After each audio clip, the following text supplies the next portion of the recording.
Today, I want to talk about how shorts are desperately trying and failing to unwind short positions across the entire market, and how lawyers are even going after one short seller's personal home. So stay tuned and let's make some money. But let's dive straight in with the key information. So, Kristen tweeted saying deep in this article about Axos, the market maker and clearing firm, is how a short seller got burned when Axos ordered his firm to unwind a short position.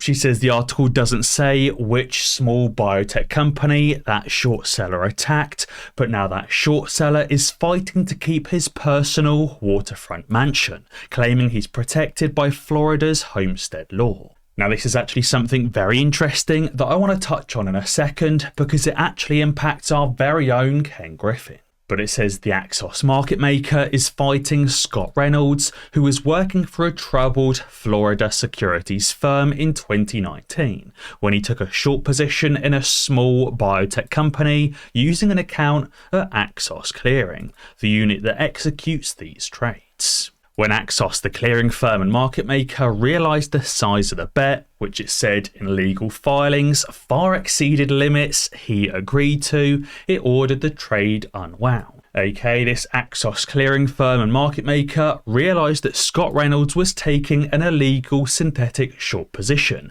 many times the size or with a size that far exceeded agreed limits. And to unwind that short position, the Florida securities firm had to buy a lot of shares of that biotech company and fast. As it did, the stock price jumped and its losses deepened to more than $16 million. And the firm, that securities firm, was pushed into insolvency. In a 2021 lawsuit, the Axos clearing firm and market maker won $15.4 million in damages from that now insolvent securities firm.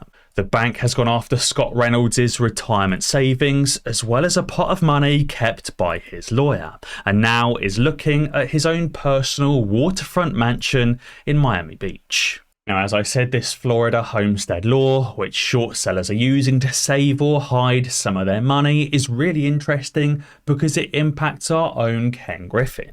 As you'll remember, Ken Griffin purchased a $107 million property in Florida, setting a record as the buyer of the most expensive residential real estate transfer in Miami history. We've known for some time now Ken Griffin has been trying to squirrel away some of his money in Floridian real estate, both personal and business. So Ken Griffin knows that even after bankruptcy and multiple lawsuits, he still has hundreds of millions of dollars hidden away. Now, I also wanted to touch on this video and what Ken Griffin says here and explain how these short sellers still haven't learnt from 2021.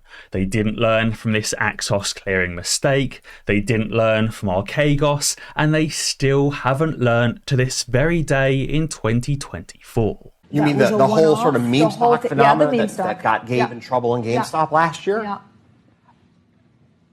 It's probably a moment in time.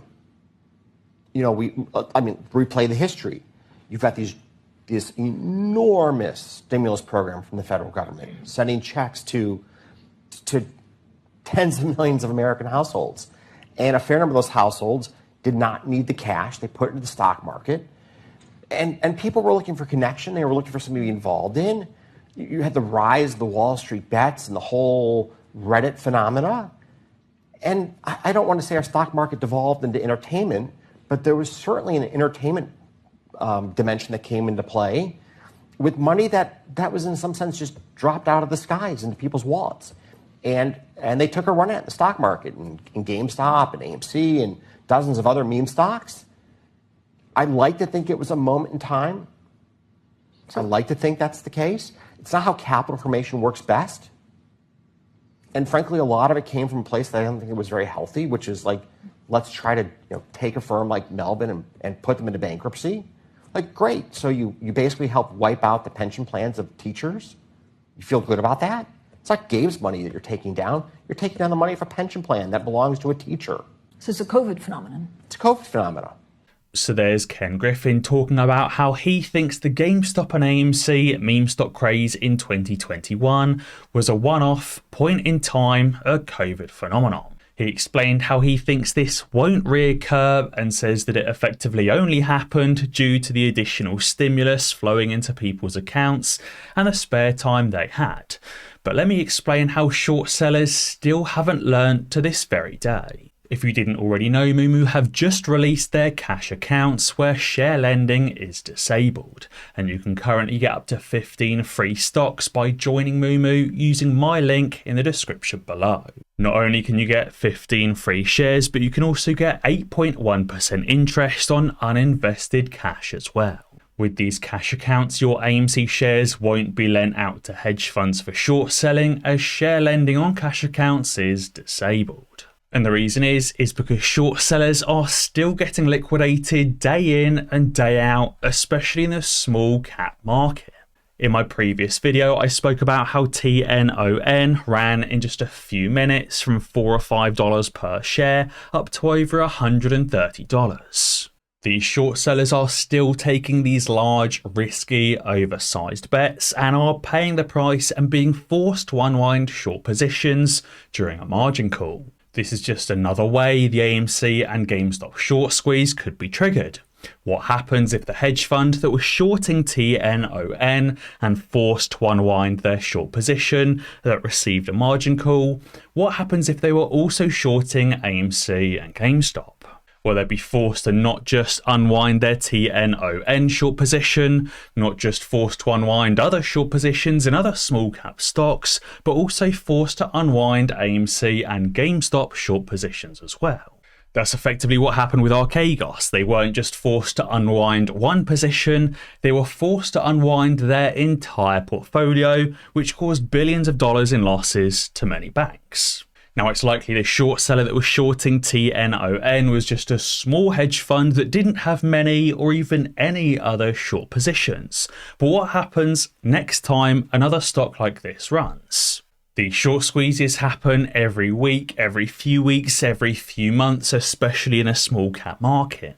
And all it takes is one hedge fund that is also shorting AMC and GameStop to get caught up in one of these short squeezes and have their entire portfolio liquidated all at once. And speaking of which, the DOJ has actually initiated a criminal investigation into banks that colluded to unwind their portion of Archegos' short positions and trades. And as Boss Blunt's added, he said speculation remains high that UBS still maintains a vast amount of Archegos' swaps, with a vast number of short positions against meme stocks like GameStop and AMC. Now, this to me sounds like another potential RICO lawsuit against banks and hedge funds that are colluding when and how to unwind short positions in specific stocks.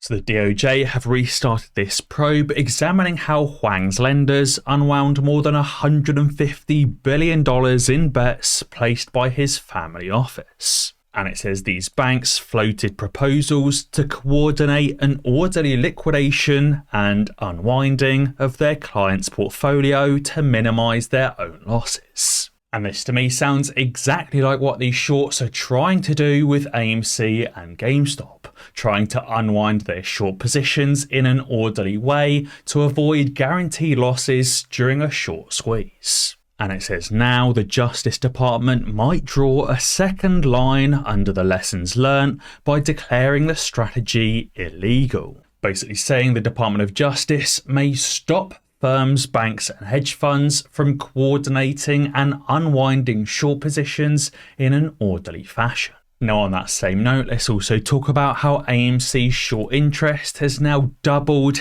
this year to date. Now, this is something that I think really shows the short sellers are struggling to keep control over AMC. Since the 2nd of January, the price of AMC has only decreased by around $1 per share, but yet these short sellers have doubled their short positions. This shows these shorts are shorting more and more and more shares, but are struggling to continue pushing the price down. So guys, be sure to let me know what you think down in the comments below. And as always guys, be sure to ding that notification bell, because that way you'll be alerted when I upload a new video. Cheers.